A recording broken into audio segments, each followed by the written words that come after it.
Scene of the Crime Season 1 explores the murders of 2 children and the subsequent investigation. Listener discretion is advised.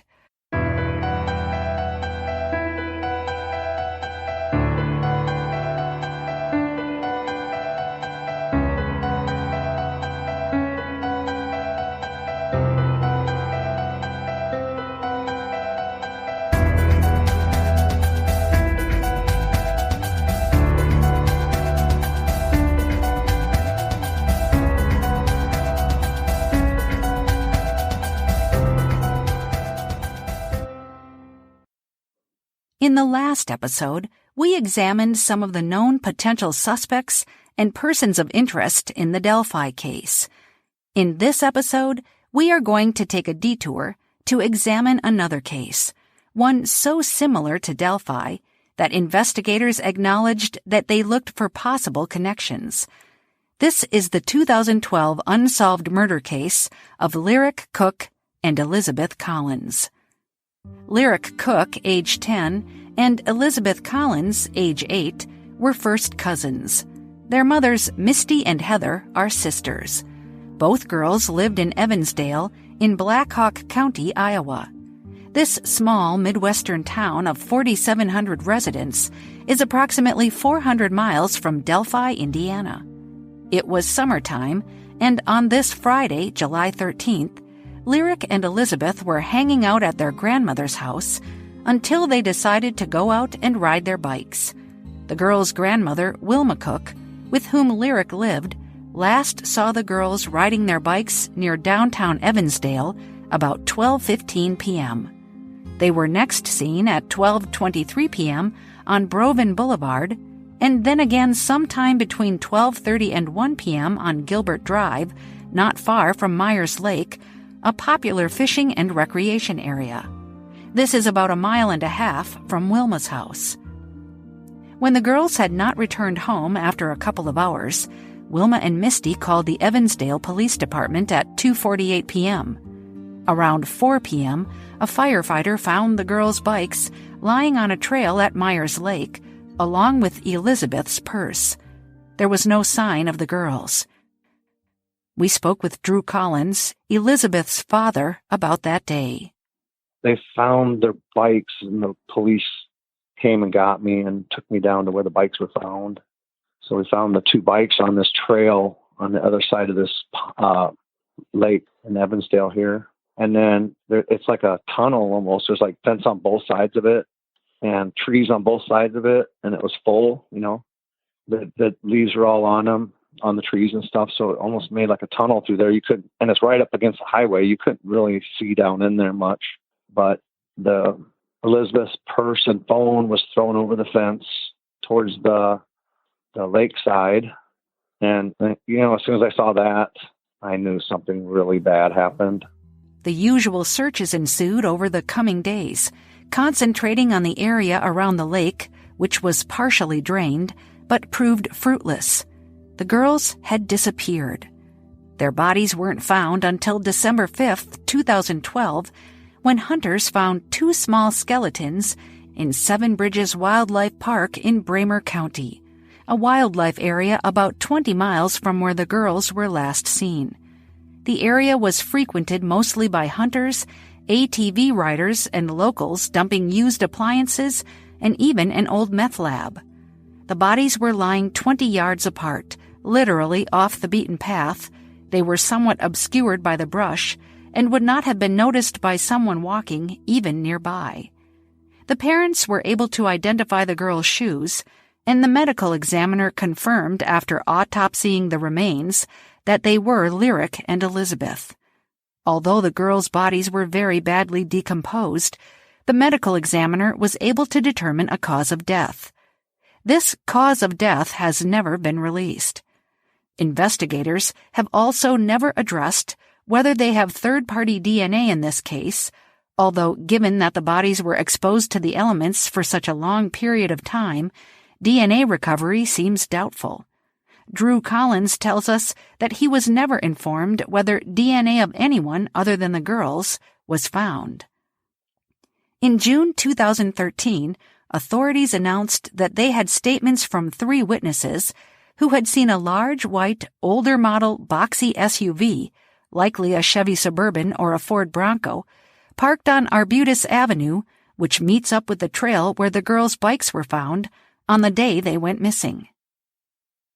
2 of these witnesses said they'd seen the white SUV parked between 2 bike trail signs, and the other witness told police they saw the vehicle parked near the woods on the east side of the lake, a few hundred feet from where the girls' bikes were found. What made these witness statements so important was that all 3 witnesses said they'd seen the SUV sometime between 11:30 a.m. and 12:30 p.m.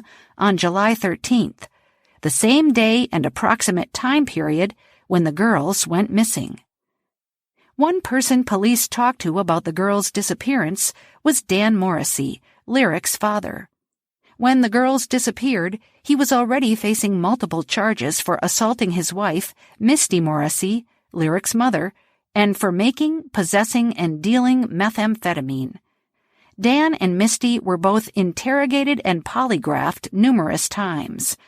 Investigators were concerned that Dan's drug-related activities and his drug associates could have had something to do with his daughter's disappearance.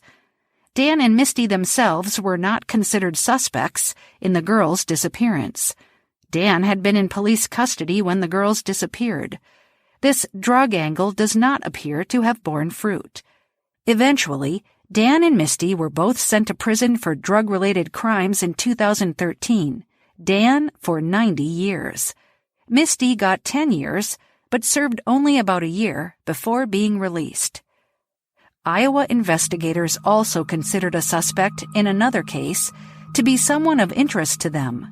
This was Michael Klunder, age 42, who had already served 2 decades in prison from 1992 to 2011 for kidnapping and assault. After his release, Klunder abducted 2 teenage girls who were walking home from school in Dayton, Iowa, on May 20th, 2013. One of them managed to escape and ran to call 911.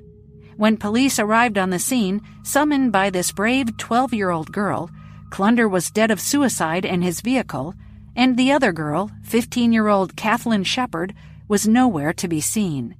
Her body was found a few days later by fishermen about 15 to 20 miles down the Des Moines River. She had been stabbed and beaten to death. Police in Evansdale and in Dayton thought that the Klunder case could be connected because of noted similarities between the abductions, but eventually investigators in the Lyric and Elizabeth case ruled Klunder out, saying that he had an alibi for July 13, 2012, and that there were forensic differences between the cases. On August 21, 2014, more than 2 years after Lyric and Elizabeth were killed, Evansdale police held a press conference announcing a new website dedicated to the girls' case and discussing the believed characteristics of their killer. They had developed a profile of sorts with the help of the FBI's Behavioral Analysis Unit. The offender was someone familiar with both Myers Lake in Evansdale and Seven Bridges Wildlife Area in Bramer County.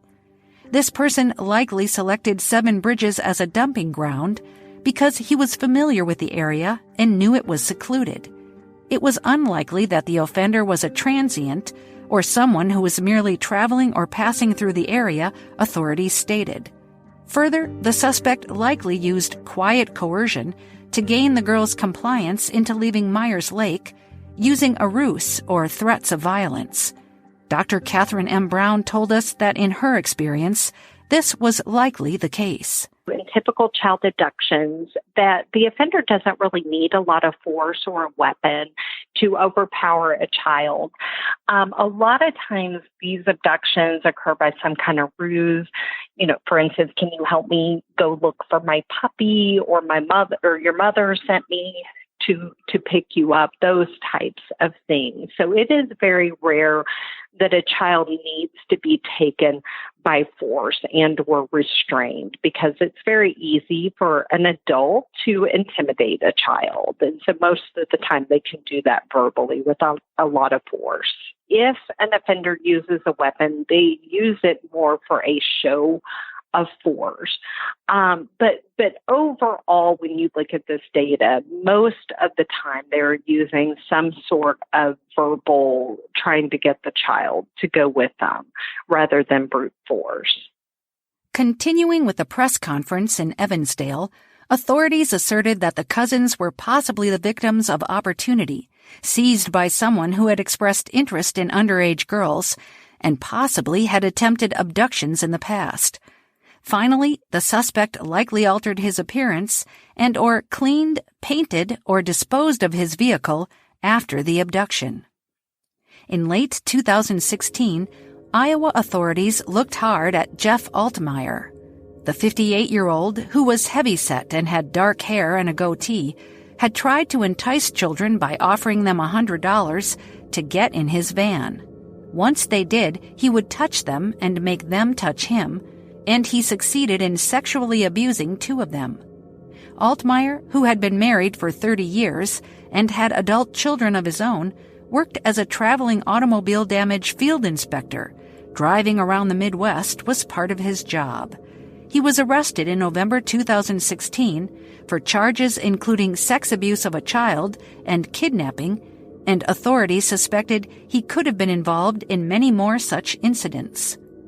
Evansdale investigators acknowledged that Altmaier was one of our leads, but would not disclose anything further.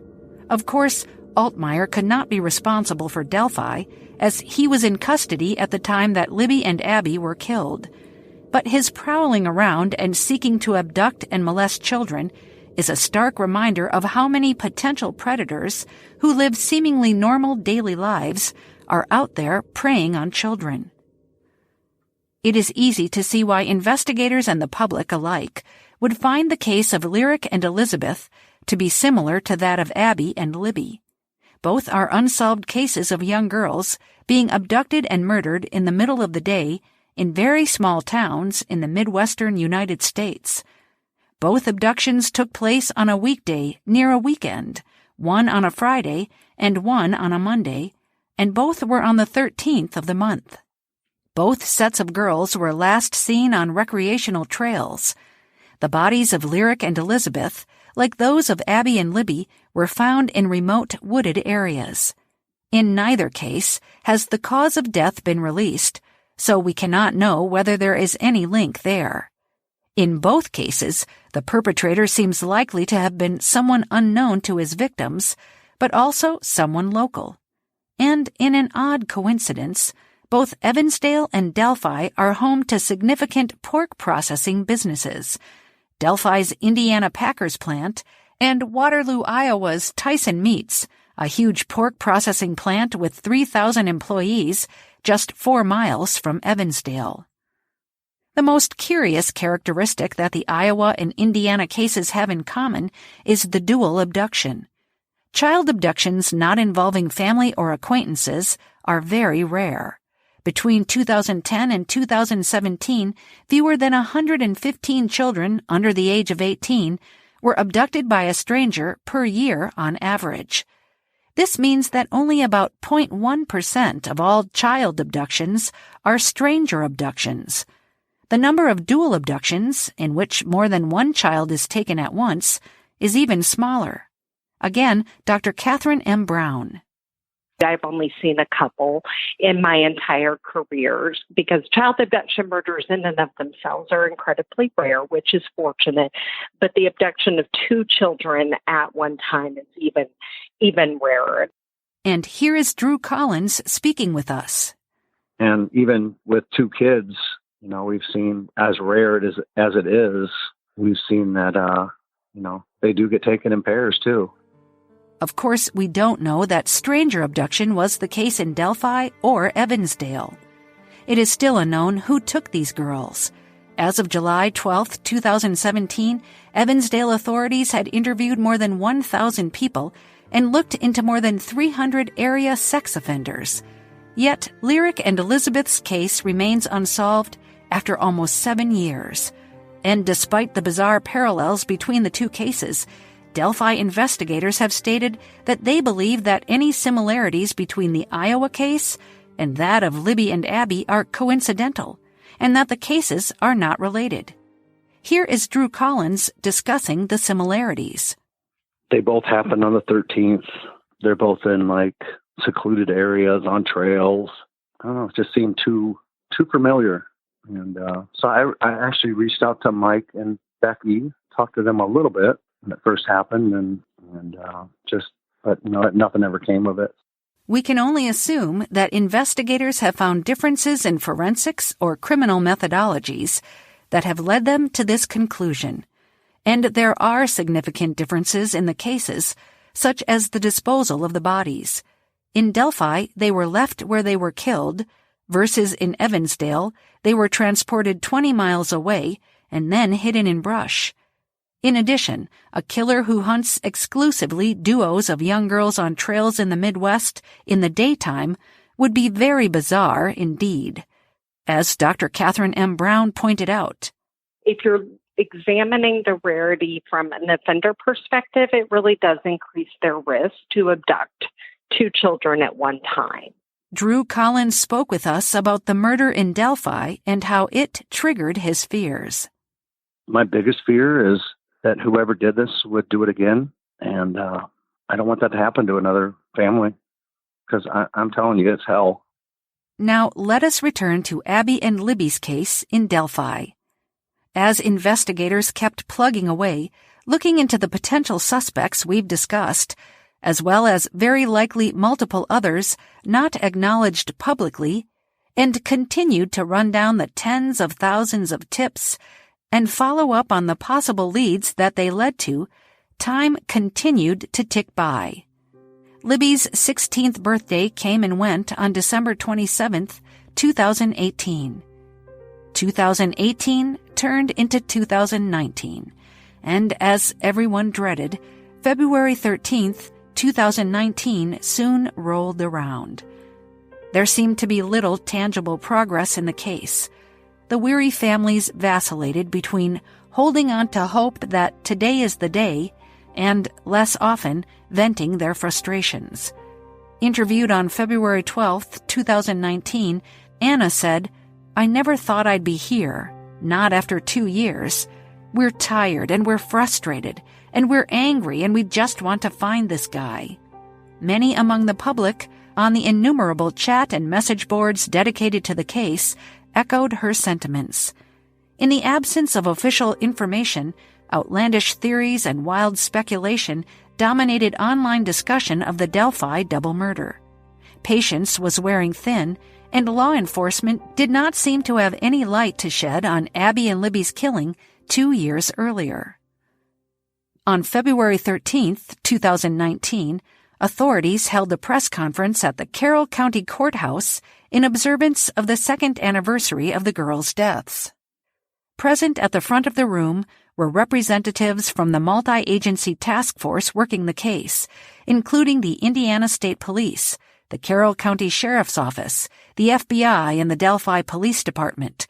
Sergeant Kim Riley introduced Carroll County Prosecutor Nick McClelland, who said that to date, Delphi investigators had received over 38,000 tips.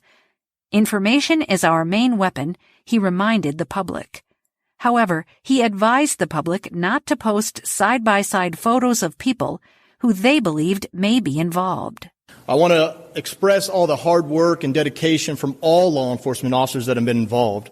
They've taken time away from their family, from their lives in order to try to solve this case. I know that I have the dedication of the people behind me and the people behind the scenes that they will not rest until we get this thing solved. Media is an important tool that we can use, an important tool that we want to use. We've had to date over 38,000 tips. On any given day, we receive a dozen or more tips. We anticipate more tips coming in after today's conference, and we're prepared for that. We have detectives, officers, and analysts working on these tips and investigating all possible evidence from these tips. I always use the old adage, if you see something, say something. Nothing is going to be considered a dumb tip or a tip that we don't want. Information is our main weapon here. And so any bit of information that someone has, they need to call in and give us. That could be the missing piece that we need to solve this thing. That could be the missing piece that we're waiting on that ties everything together. I know the family has done everything they can to keep this in front of the media, to encourage people to call in tips, and I'm doing the same thing. The $240,000 reward remained available, and McClellan reviewed for viewers the ideal type of information provided by tipsters. Superintendent Doug Carter concluded the press conference with a vague warning to the unknown offender. If you're watching, we're coming. If you're watching, we are coming. Carter also said that he hoped to one day look the killer in the eye and ask him why. The Delphi community observed the second anniversary of the tragedy with appropriate remembrances. Church services were held, a candlelight vigil took place, and another lantern release illuminated the night sky with beautiful twinkling lights that, like Abby's and Libby's, eventually burned out. Abby and Libby's families continued their efforts to construct the memorial softball park in the girls' honor. Progress was steady but slow. Focusing on the minutia of the construction project provided a therapeutic outlet for the girls' extended families, who all pitched in regularly to provide both organizational help and elbow grease.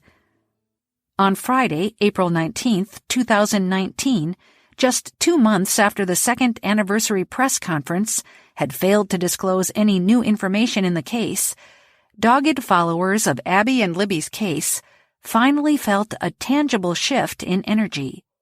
The official word was that a public announcement was imminent.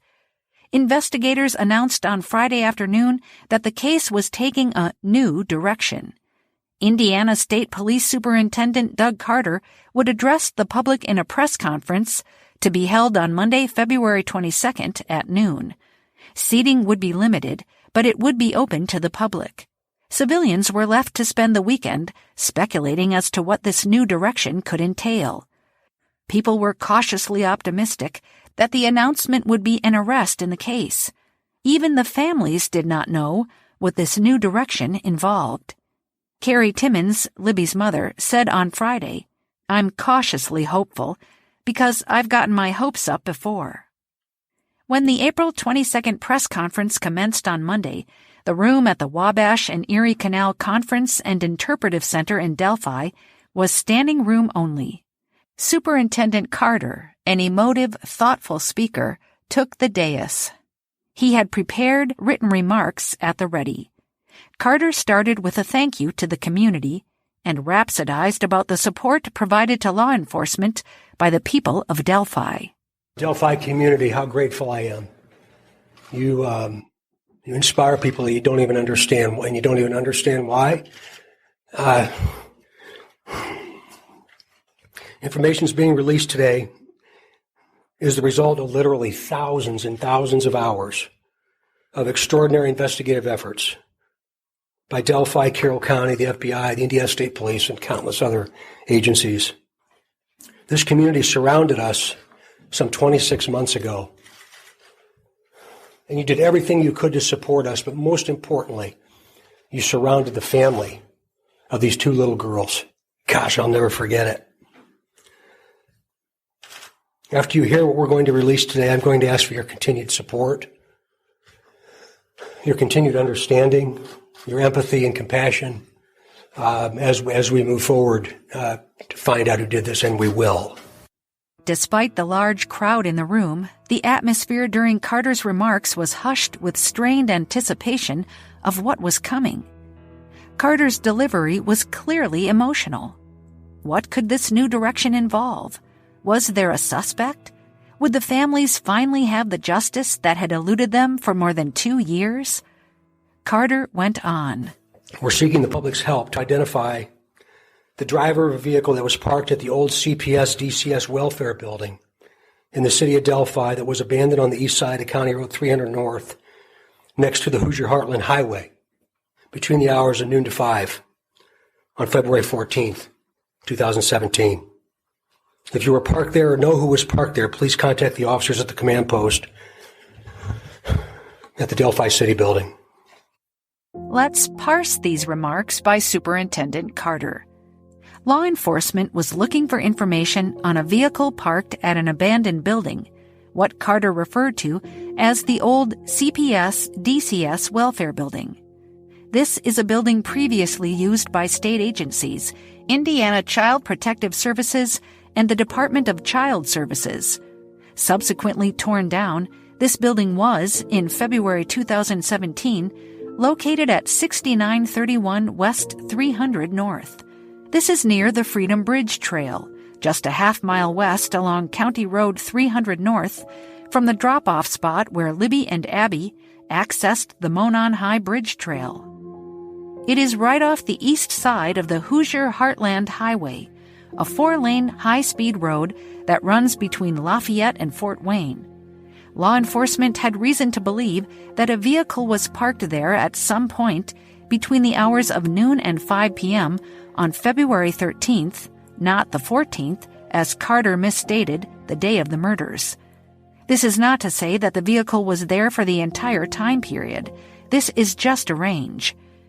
It's not known whether investigators have surveillance footage showing the vehicle or witness reports of the vehicle being there. There is a surveillance camera on the side of a nearby business that is trained directly on the vacant CPS building. Either way, it is likely that law enforcement already knows the make, model, and color of the vehicle, and that they have just not been able to determine ownership of the vehicle. It is believed that the car being parked at the CPS building is likely somewhat new information. In February 2018, Superintendent Carter stated in an interview, "We don't have any indication that he was close by where he parked a vehicle because we don't have any information on a vehicle." In other words, as of February 2018, they didn't know whether the suspect had parked somewhere nearby or had a vehicle with him that day at all. But now, at the April 2019 press conference, note that Carter did not say that they were seeking the vehicle itself. He said that they were looking for the driver of the vehicle. This is because they now had information that a vehicle was parked at the nearby vacant building during the time it is believed that the girls were abducted and killed, and could be a vehicle that was driven by the suspect. And indeed, on May 7th, 2 weeks after the press conference, Indiana State Police Sergeant Kim Riley gave an interview in which he said tellingly that after reviewing many tips, investigators determined that the suspect likely had a vehicle, as he was able to get around quickly on the day the girls were murdered. Further, he seemed familiar with the area, indicating that he is a local. A local would know that the unused CPS building would be an ideal place for someone seeking to stay under the radar to park.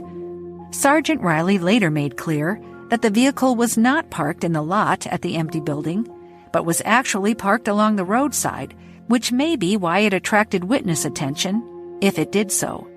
This would seem to undermine the suspect's presumed goal of leaving the vehicle somewhere inconspicuous yet accessible. Regardless, if this vehicle was indeed the killer's, and he left his car at the Child Protective Services building while he murdered 2 children, it is a terrible irony. We will return to our story after a brief message from our sponsors. Hi, this is Mike Morford, one of the producers of Scene of the Crime. If you're listening right now, then that proves that you care deeply about Abby's and Libby's case, enough to listen to this many episodes of Scene of the Crime to hear their story. And chances are, you're probably moved by stories of other people and families that have had to face the most difficult of experiences, the murder of a loved one. If you fall into that category, then I'd like to invite you to listen to my podcast, The Murder in My Family. In every episode of The Murder in My Family, I cover a murder case and share with you who the victim was and how their loss has affected their family. Some of the cases I cover are high-profile ones, including Abby's and Libby's, the Golden State Killer, and the Colonial Parkway murders, just to name a few. Other cases you've probably never heard of. But the common thread in every episode is that every murder victim means something to somebody. And you'll hear some of those stories and get an insight into the cases via a conversation with a family member of the victim. I currently have over 50 episodes of The Murder in My Family available to binge right now. So search for and subscribe to The Murder in My Family everywhere you listen to podcasts. And now, back to our story. Let's continue with the press conference. We are releasing additional portions of the audio recording from that day.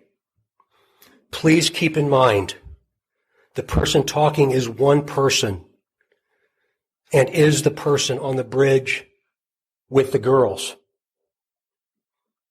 This is not two different people speaking.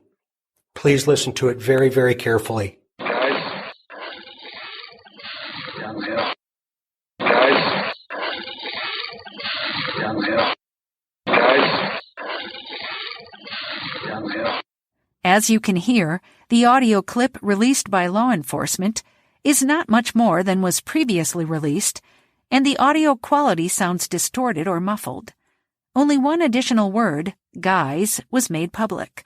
Although the intonation of the word guys seems a little different than the lower tones of down the hill, Carter specified that it is the same speaker, and it is the voice of the man in the video, the killer of Libby and Abby.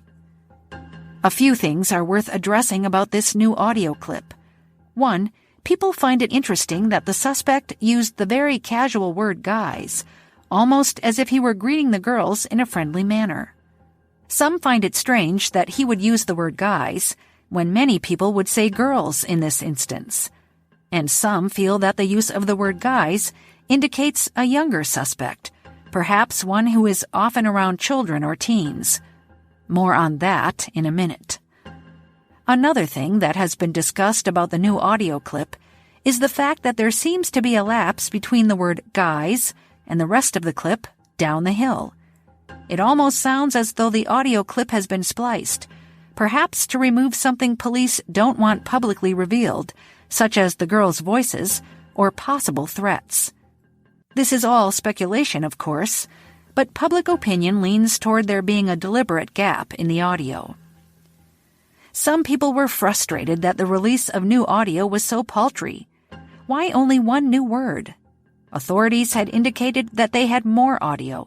Surely they could have released more. But recall that it is believed that the phone was concealed while it was recording, and it is likely that much of the recording is indecipherable. Anna has stated that it is very hard to make out much of anything from the audio. Also, it is possible that any remaining audio that can be heard contains voices or sounds that authorities believe it is best not to release, out of respect for the families of the victims. The press conference continued. We are also releasing video recovered from Libby's phone. This video has never before been previously released. The video shows a suspect walking on the bridge. When you see the video, watch the person's mannerisms as they walk.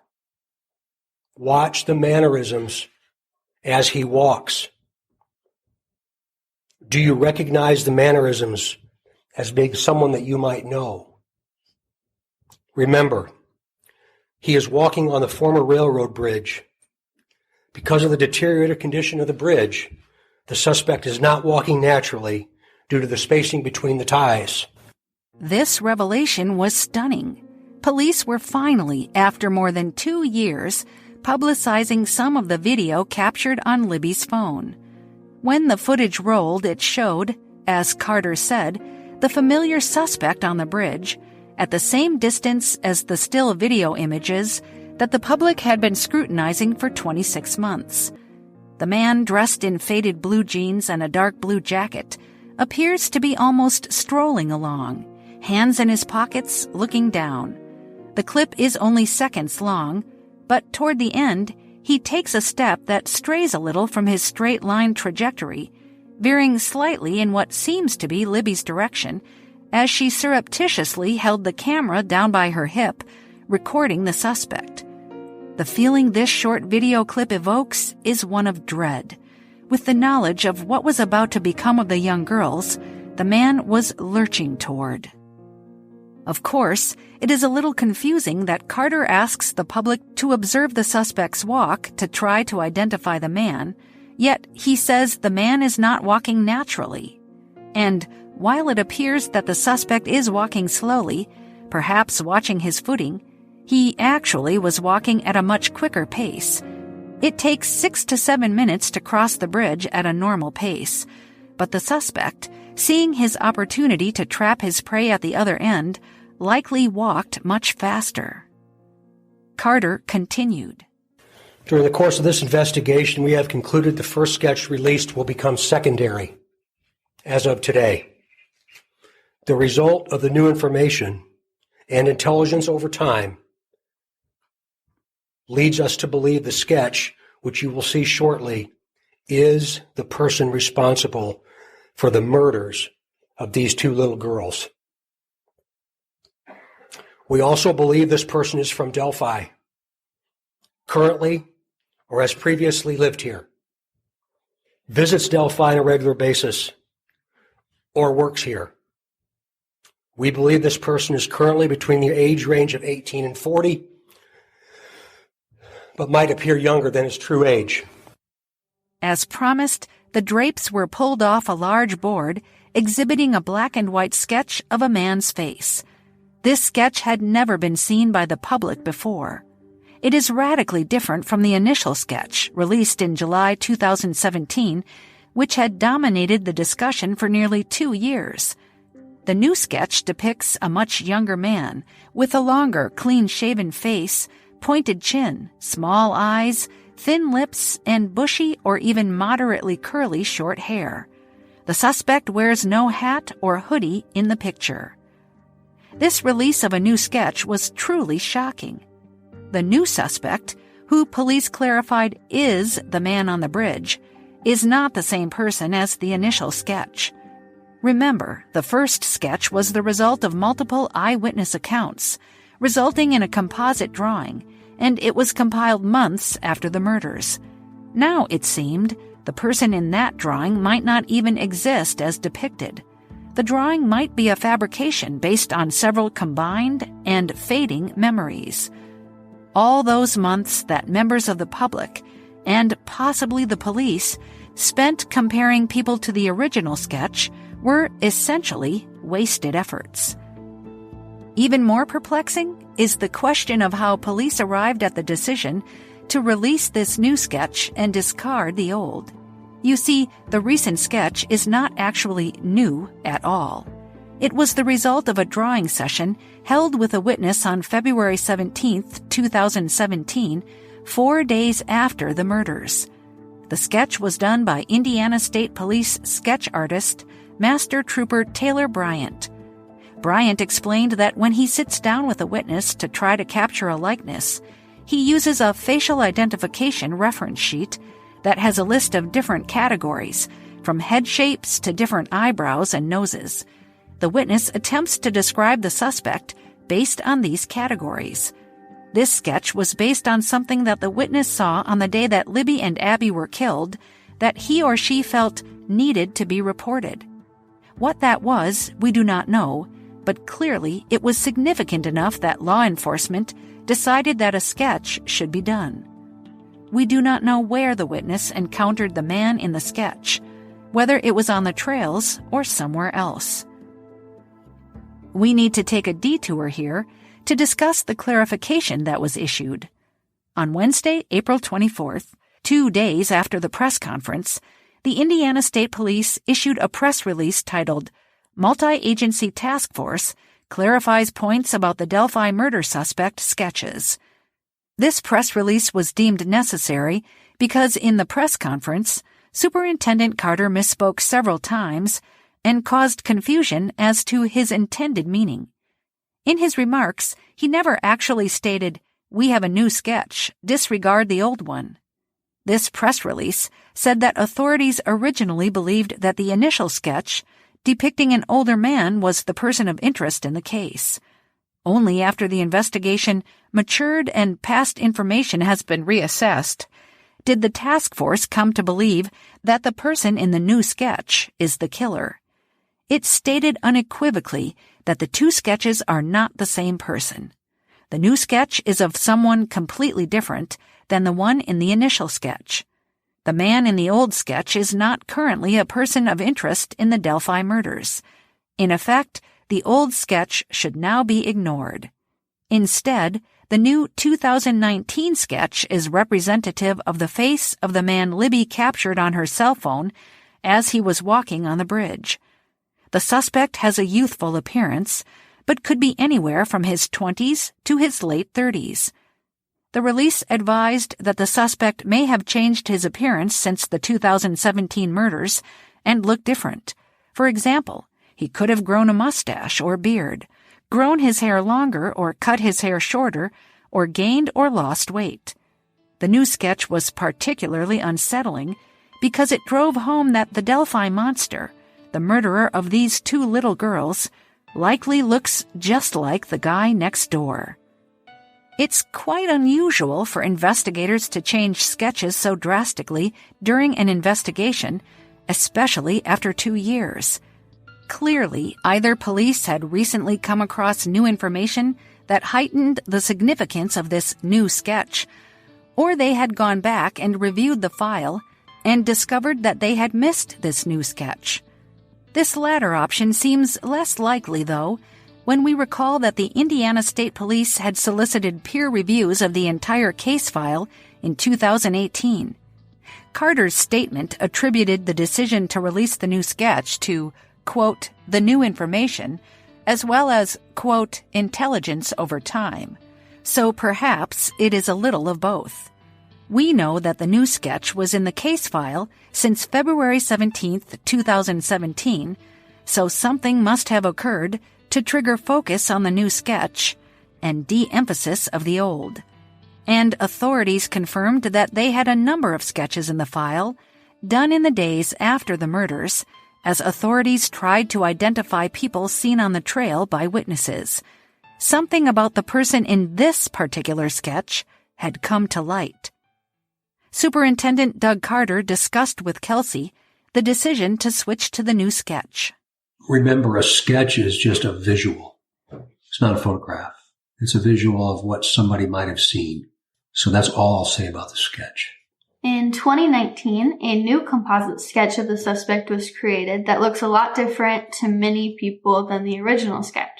How and why was the new sketch created, and why might it appear much different to people?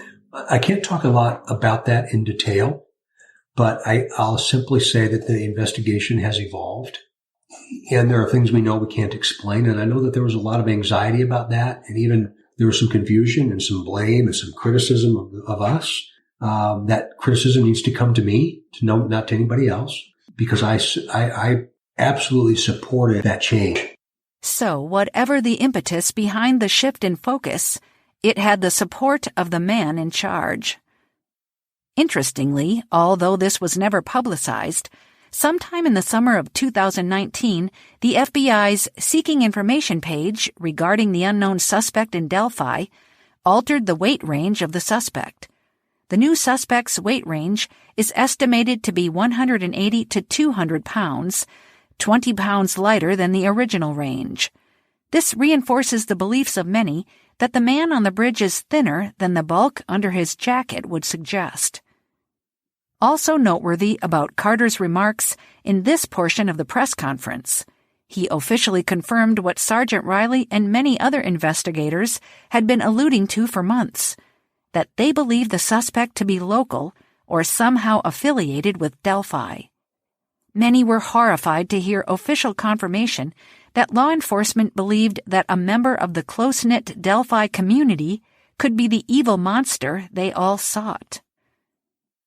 Carter continued, now addressing the man who killed Abby and Libby. Directly to the killer, who may be in this room. We believe you are hiding in plain sight.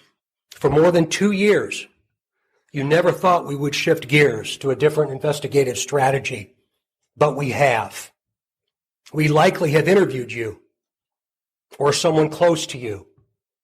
We know that this is about power to you, and you want to know what we know, and one day you will. A question to you. What will those closest to you think of?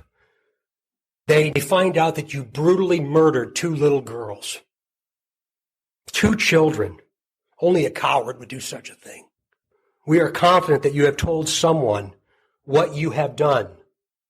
Or at the very least, they know because of how different you are since the murders. We try so hard to understand how a person could do something like this to 2 children. I recently watched a movie called The Shack, and there's also a book that talks so well about evil, about death, and about eternity to the murderer. I believe you have just a little bit of a conscience left, and I can assure you that how you left them in that woods is not what they're experiencing today. There is a lot to unpack here.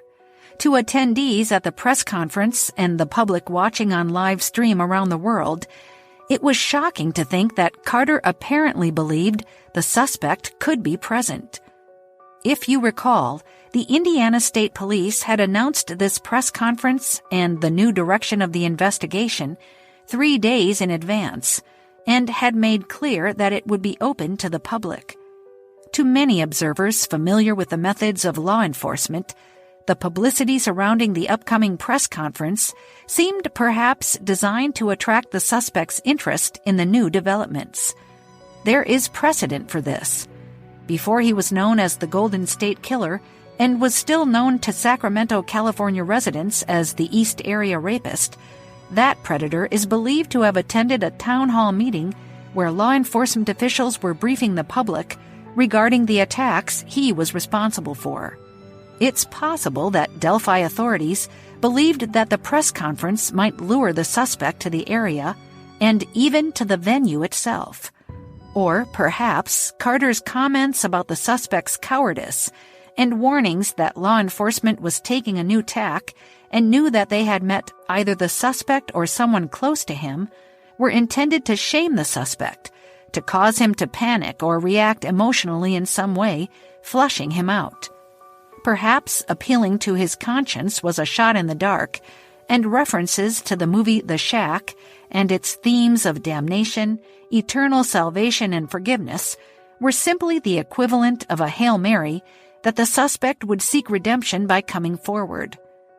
Carter clearly believes that the suspect, hiding in plain sight, is living as part of a larger community, leading a normal life, perhaps with human connections, and may have some vestiges of morality and empathy that can be appealed to. It is also possible that the remarks addressing the killer were carefully crafted to have maximum impact based on a profile of the killer assembled by criminology experts. But as Dr. Katherine M. Brown tells us, this tactic is not likely to succeed. I can't think of any cases that I've been involved with where that has happened off the top of my head. False confessions are actually much more common than the actual offender turning themselves in. The references to the suspect wanting power are interesting as well. Of course, it was easy for him to physically overpower 2 little girls, but one also wonders whether there was anything at the crime scene, or something uncovered by investigators since, that led them to the conclusion that the perpetrator was on a power trip. Carter said that the suspect had brutally murdered the 2 girls. It is unknown whether this is a commentary on the crime scene, indicating that it was particularly gruesome, perhaps the suspect showing off his power, or just that any murder is brutal. It's also possible that a psychological profile of the suspect deduced that he felt he was lacking power in his daily life, which is why he went after 2 such defenseless victims. Carter seems to have gone off script a little with his mention of the movie The Shack. This is a movie about a man whose 6-year-old daughter is murdered by a serial killer and the father's subsequent struggle with his faith. This reference by Carter seems to reflect his own personal values and his struggle to come to terms with these horrific murders. But some believe there is more of a hidden message here. If you recall, one of the potential suspects we discussed in Episode 5, Garrett Kurtz, who has suspected ties to Delphi, murdered a woman and left her body in a hunting shack. After this press conference, online sleuths went into overdrive, questioning whether Carter's references to the shack could be a coded message about Kurtz, or perhaps a confirmation that Abby and Libby's death had involved a shack. There was an old shack in the woods not too far from where the girls were found.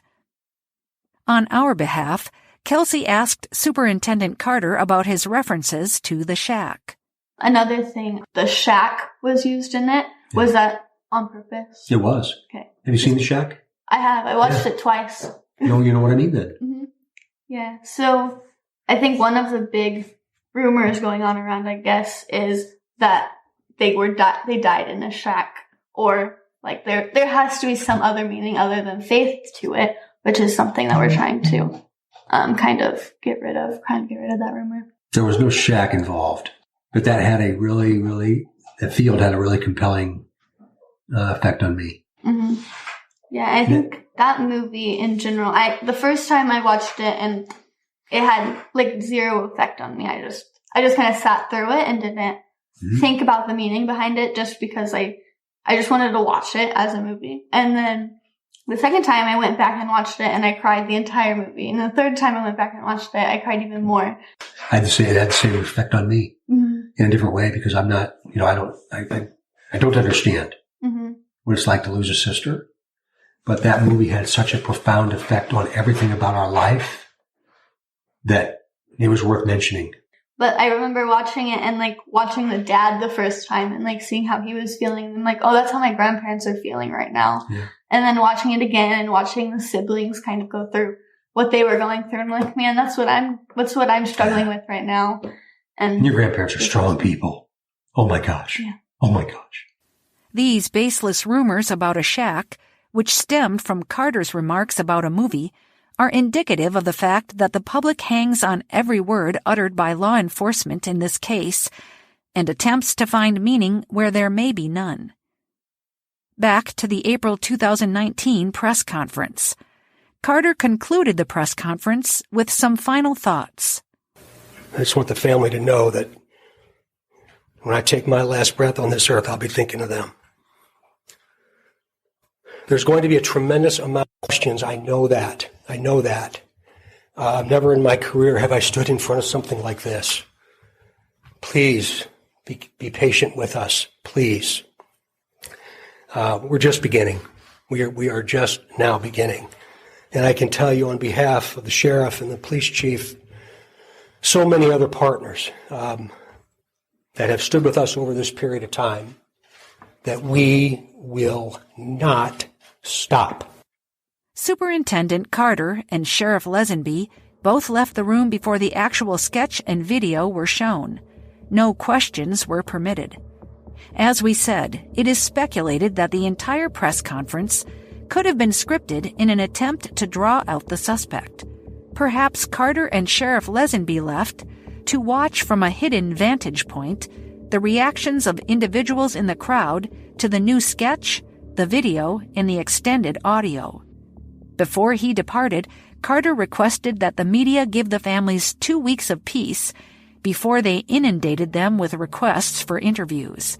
The families had only learned of the new sketch themselves an hour before. Several family members were visibly upset and shaken at the turn of events that day. In connection with the press conference, the Indiana State Police issued a bulletin at 12:30 p.m. on April 22nd. It is titled, New Face of the Delphi Murder Suspect. The bulletin reiterates Carter's main points at the press conference. This new sketch more accurately depicts the face of the suspect from the video on Libby's phone, the man on the bridge. The bulletin is unremarkable in that it simply states in written form much of the information given by Carter. But there are a few contradictions worth noting. For one, the bulletin states that the suspect depicted in the sketch appears to be in his mid-20s to mid-30s.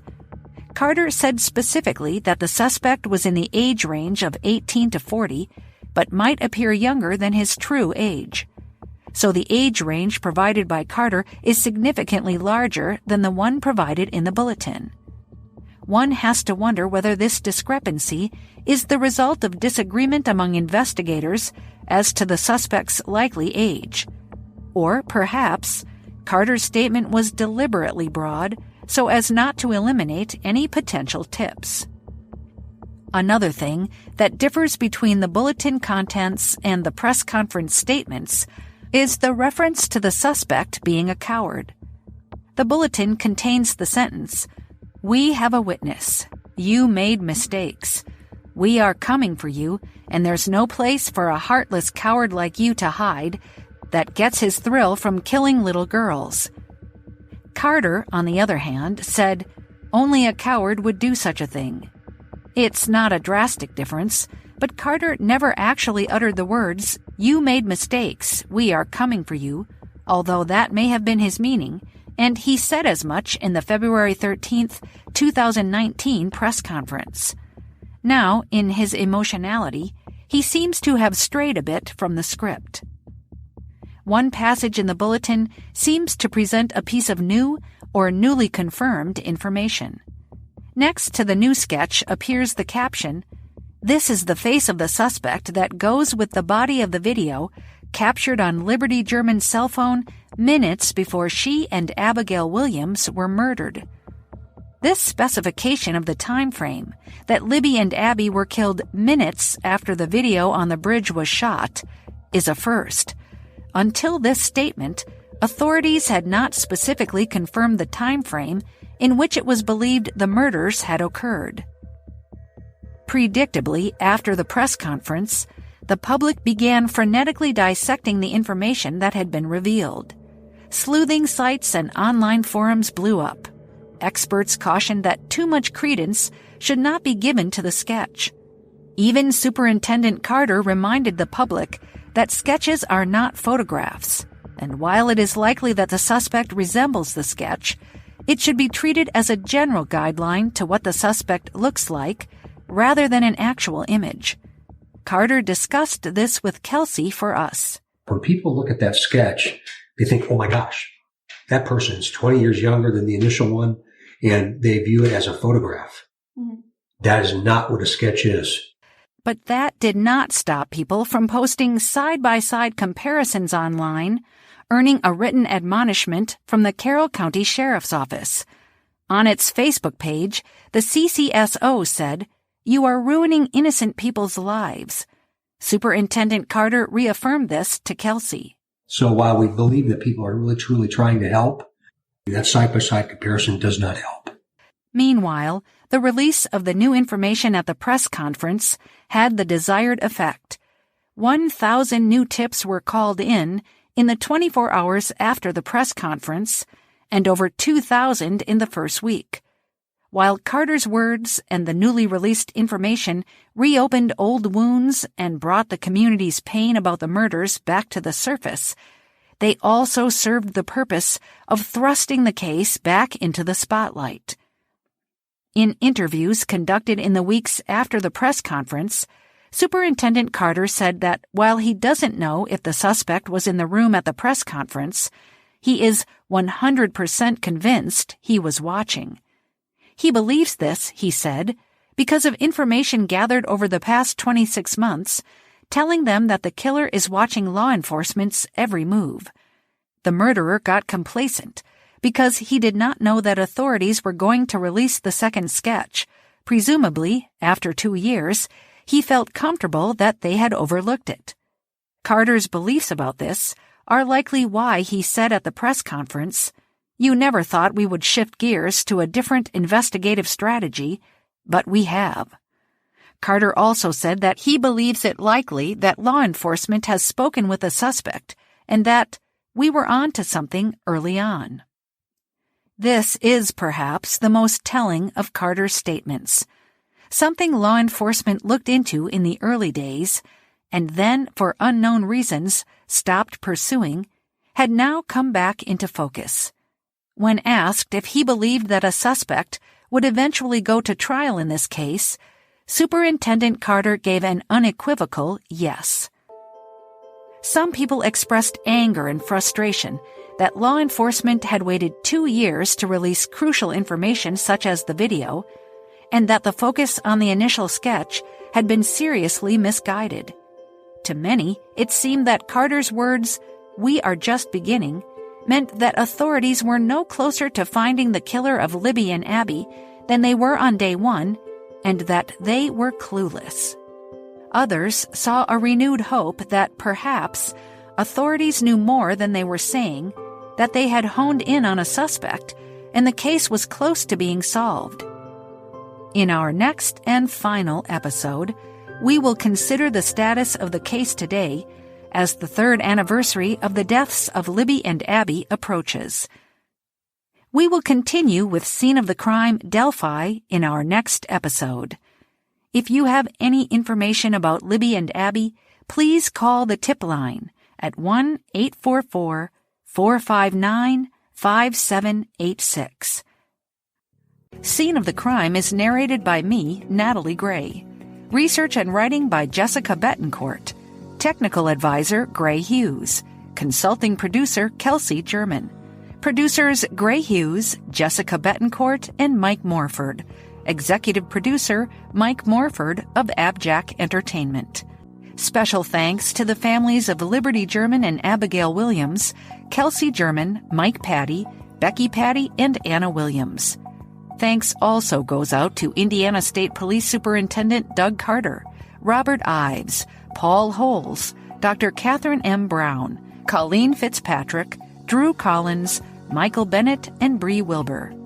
If you'd like to help this podcast reach new listeners, be sure to subscribe to it and leave a 5-star rating and review wherever you listen to your podcasts. And please recommend Scene of the Crime to your friends.